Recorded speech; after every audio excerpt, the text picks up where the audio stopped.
Hey there, Street Outlaws fans.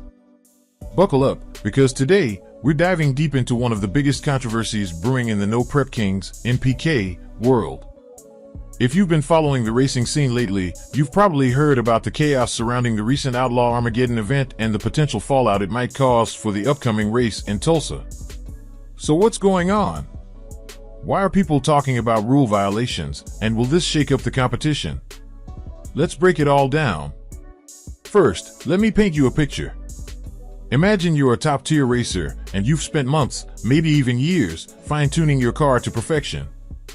Every race is a chance to prove your worth, and you're living for that moment when the lights drop, and it's just you, your car, and that unforgiving strip of asphalt. But what if you were suddenly told that you broke a rule, one that's not entirely clear to begin with, and it could cost you everything? That's exactly what some of the racers in the No Prep Kings series are facing right now. So, here's the story. The controversy starts with a rule in the NPK rulebook. It's a simple one on the surface, but as with many rules, the devil's in the details. It says that racers can't test or even appear at any track within 200 miles of an upcoming NPK event in the 2 weeks leading up to race day. Sounds fair, right? It's designed to keep the competition level by preventing racers from gaining any sneaky advantage. But here's the catch: this rule may have been broken, and the implications could be huge.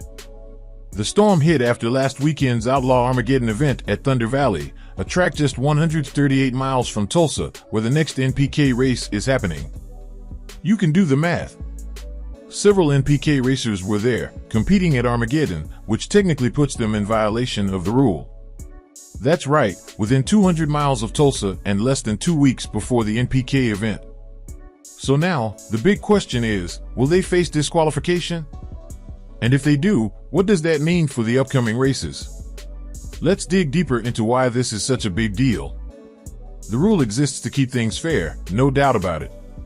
NPK wants to make sure no racer is getting extra practice time or sneaking in runs at the nearby track ahead of the official event. In theory, it's about maintaining the integrity of the race. But here's where things get sticky. Some of the racers who competed at Outlaw Armageddon have been doing so for years, long before this rule became a hot topic. So, is it really fair to punish them now? For many racers and fans, the problem isn't the rule itself, but how it's being enforced. We've already seen racers disqualified earlier in the season for breaking the same rule. Yet, others seem to have slipped through the cracks without penalty. If you're wondering why this inconsistency exists, you're not alone. The rule doesn't clearly state whether it applies only if you're driving your NPK car, or if just showing up and racing in a different car is enough to get you in trouble. Some racers have been disqualified even when they weren't driving their usual cars. That's left both fans and racers scratching their heads, asking, what gives? This whole situation is leaving a sour taste for many in the racing community. It's not just about this weekend's race in Tulsa anymore, it's about the broader question of fairness. Should these racers be penalized for something they've been doing for years, especially if they didn't get in trouble for it before?